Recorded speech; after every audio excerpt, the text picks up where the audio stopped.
सच really आता है, ऐसे ही होता है कि एक ऐसा रिश्ता है जिसमें कोई एक्सपेक्टेशन नहीं है? अच्छा, क्या होता है जब बेटे की शादी हो जाती है? क्या होता है कि अब मेरे से कम बात करने लगा है? क्या होता है कि मेरी अब सुनता कम है और उसकी ज्यादा सुनता है? होता है ऐसा, है ना? ये क्यों हुआ? क्योंकि हमारी बचपन से ही जब वो जन्मा था ना, तब एक सूक्ष्म एक्सपेक्टेशन उससे जुड़ने लग जाती है, और तब जब शादी हो जाती है, जब वो इतना अटेंशन आपको दे नहीं पाता, तब हम रोते हुए ये कहते हैं कि इसके लिए मैंने क्या क्या नहीं किया।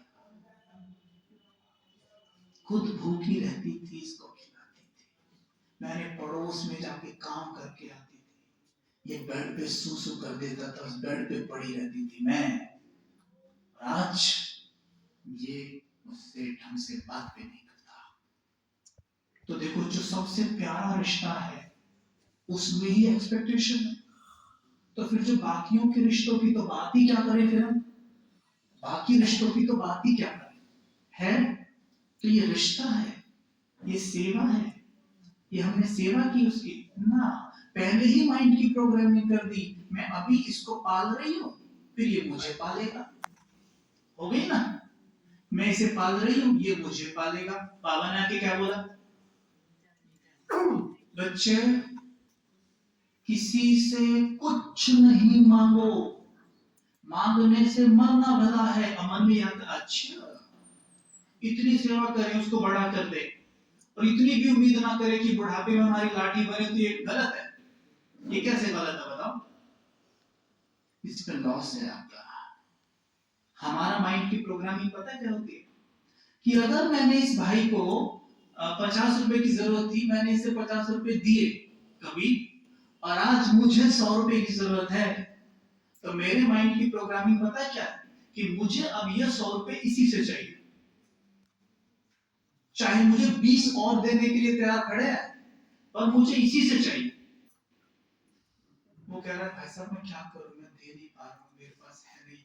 अरे मैंने नहीं की थी तेरी मदद, मन में तो रहता ही है, मुझसे भी बोलता है, राइट? जिसको दिया था उसी से चाहिए। यकीन मानिए, अगर हमने सचमुच किसी के लिए जीवन में कुछ किया है, हमने किसी की सेवा अगर की है, तो हमें रिटर्न जरूर आएगा।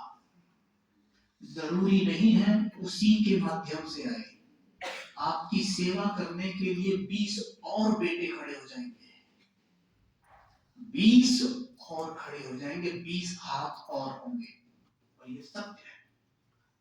क्योंकि वास्तव में हम जो भी कुछ करते हैं, हमारा लेन देन प्रकृति से होता है, राइट? हमारा लेन देन प्रकृति से हो रहा है, और प्रकृति पता है क्या कहती है? मैं किसी को कुछ देती नहीं हूं, मैं लौटाती हूं। समझे? तुम मुझे एक गेहूं का दाना दो, मैं तुम्हें 100 गेहूं के दाने लौटाऊंगी। तुम मुझे एक भी दाना मत दो, मैं तुम्हें एक भी नहीं दूंगी। क्लियर हुई बात? क्लियर हुई बात? इसीलिए सुदामा का मिसाल है, आप तो सब जान गए हैं ध्यान में, कि श्री कृष्ण तो सतयुग में थे और वहां की सुदामा तो था नहीं। तो ये अब की बात है, यानी हमारा मिसाल है कि जब तक उसने मुट्ठी चावल नहीं दिए, तब तक कृष्ण ने उसे महल नहीं दिए। कृष्ण भगवान दिखाए गए हैं, तो उनके लिए कौन सी बड़ी बात थी अपने मित्र को एक घर देना? लेकिन जब तक मुट्ठी चावल नहीं दिए, तब तक महल नहीं दिए। का क्या मतलब है? कि जब तक आप कुछ दोगे नहीं, भगवान भी चाहे तो हमें कुछ मिल नहीं सकता। श्री कृष्ण ने खूब चाहा होगा, और दिखाया गया स्टोरी में कि वो चाहते थे कि इसके पास अपना घर हो, ये सब कुछ हो, और क्या होता था? वो तो आपके ही खा रहा था ना, लेकिन मुट्ठी चावल दिए और महल में रहे। वैसे यहाँ भी होता है, बाबा तो मुरली में भी कहते हैं, कितनी बार कहते हैं कि मुट्ठी चावल दो, मतलब तुम्हारे एक एक रुपए की भी वैल्यू है यज्ञ में। मुझे इसी समय सच्ची घटना याद आती है। एक बार क्या हुआ, ऐसे मुरली चल रही होती थी और एक माता मुरली सुन रही होती थी।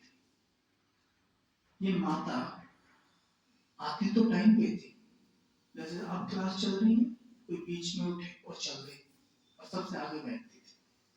बीच में ही जब मुरली खत्म होने वाली उससे थोड़ी सी पहले उठती थी, जल्दी जल्दी जाती थी बाबा की भंडारी के पास और उसमें 1 रुपए का सिक्का डालती थी और सिक्के से गिरते ही आवाज आती थी टप। अब लोगों को, आत्माओं को थोड़ा सा डिस्टरबेंस होता था। एक तो उठती है बीच में से, फिर जोर से आवाज आती है टप। तो उन्होंने, जो सेंटर के भाई थे, जैसे मानो हमारे स्वप्न भाई साहब हैं, ऐसे वहां सेंटर के भाई थे, उनको बोला कि भाई जी ये माता जी बीच में उठती हैं, कोई दिक्कत नहीं। फिर उसके बाद ये रोज एक सिक्का ऊपर से छोड़ती है जोर से टन करते हुए, और थोड़ा सा अपने समझाइए ना कि ये ऐसा ना करे। तो उनका ठीक है। तो माता जी को रोका भाई साहब ने, माता जी को बोला माता जी आप ये जो, हाँ आप ये बीच में से उठ के क्यों जाती हैं, थोड़ा मुरली के बाद भी जा सकती है। तो बोली वो भाई जी क्या है ना, मैं ना वो गोलगप्पे की ठेली लगाती हूँ, ठीक है। अरे वो क्या बोलते हैं उनको, गोलगप्पे बोलते हैं ना, और गोलगप्पे तो समझ गए ना, हाँ बस इतना बोलते हैं। तो बोले कि मैं वो लगाती हूँ। भाई जी मेरे घर में कोई नहीं, मैं अकेली हूँ और मेरा एक बेटा है जो स्कूल जाता है, और मैं गोलगप्पे की ठेली लगाती हूँ। अगर मैं थोड़ी सी भी लेट हो गई ना तो वहां कोई और लगा देगा ठेली और मेरा सारा का सारा बिजनेस चौपट हो जाएगा, इसलिए मैं जल्दी निकलती हूँ। अच्छा ठीक है कोई बात नहीं माता जी आप जा सकते हैं, लेकिन माता जी जो आप ये इसमें डालती हैं इससे थोड़ा सा डिस्टर्बेंस होता है। आप एक काम किया करो, आप ना इसमें वो डाल दिया करो, एक कागज का नोट डाल दिया करो, आवाज नहीं आएगी। कहती है कि भैया इतना मेरे पास पैसा होता नहीं है, मैं क्या करूं, नोट तो 10 से कम का होता नहीं है। तो कहती है कोई बात नहीं माता जी आप एक काम करो, कल मत डालना, परसों भी मत डालना, आप 10 दिन बाद डालना, आप हर 10 दिन बाद डालना, ठीक है। 1-1 रुपए के हिसाब से अपना 10 का नोट डाल दिया करो। कह रहे ठीक है, लेकिन अब मैंने 10 दिन बाद अगर डाला तो मैं कल टपक गई तो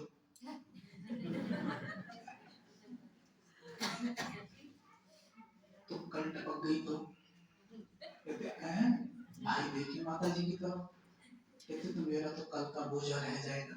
लेकिन काय का बोझा रह गया माता जी आपका, वो पूछा। अरे मैं आती हूँ, ये क्या है सब, मैं आती हूँ मेरे लिए चेयर लगती है, पंखा चलता है, ये लाइट ऑन है मेरे लिए, ये सब माइक वगैरह सब कुछ का खर्चा तो लगेगा ना, तो मैं वो रोज 1 रुपया डालती हूँ उसका। भाई देखिए उसकी तरफ, अरे एक पानी पूरी वाली माता का आईक्यू इतना हाई है कि वो रोज का रोज हिसाब कर रही है कि कहीं ऐसा ना हो कि मेरा शरीर छूट जाए और मुझ पे हिसाब रह जाए। बताओ, इसको कहते हैं मुट्ठी चावल। सोचो 1 रुपया कितनी बड़ी रकम है, बहुत छोटी रकम है, कोई बड़ी रकम है, लेकिन देखो ना आईक्यू, भगवान भी देख के कैसा खुश होता होगा, क्या बात है। आपको सब जानते हैं ये वाली कहानी तो सच्ची है, दादी प्रकाश मणि जी ने कहा था, जानते हैं ना कि हर सेंटर 1-1 रुपया, हर स्टूडेंट 1-1 रुपया डाले भंडारे में, और 3 महीने में कितने अमाउंट जमा हो गया था, आई गेस 10 करोड़ के आसपास कुछ या 1 करोड़ ऐसा कुछ हुआ था जब ना 1 रुपया से हुआ था 1 रुपए की वैल्यू देखी आई गेस उस वक्त यज्ञ में 2 लाख के आसपास स्टूडेंट थे और जब रोज 1 रुपया डलेगा तो 2 लाख इंटू 30 में मल्टीप्लाई करके देखें तो ये कितना हो गया 3 दूनी 6 ये तो तकरीबन 6 करोड़ के आसपास हो रहा है ऐसा ही है ना तो ये है मुट्ठी चाप